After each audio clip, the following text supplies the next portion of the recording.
বুদ্ধিমান তোতা পাখি। একদিন রাহুল বাজার থেকে একটা তোতা পাখি কিনে আনলো। দোকানদার বলল, এই পাখিটা খুবই বুদ্ধিমান, মানুষের মতো কথা বলতে পারে। রাহুল খুশি হয়ে পাখিটাকে বাসায় আনলো।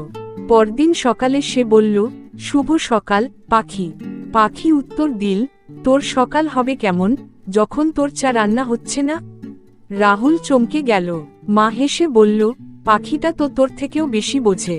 এরপর একদিন পাখি চিৎকার করে বলল, রাহুল, তোর ফোন চার্জে দে, আবার গেম খেলতে গিয়ে বন্ধ হয়ে যাবে। রাহুল এবার ভয় পেল, এই পাখি কি আমার মগজ স্ক্যান করে? শেষমেশ রাহুল পাখির সামনে গোপন প্রেমিকার সঙ্গে ফোনে কথা বলছিল। হঠাৎ পাখি বলে উঠল, এটা তোর গ্রুপ স্টাডি নয় তো? রাহুল আর পাখিটাকে সহ্য করতে পারল না। এখন পাখিটা কিচেনের ফ্রিজের সামনে বসে আর বলে, চুপচাপ থাকলে ফ্রিজ খুলে খাবার দিব।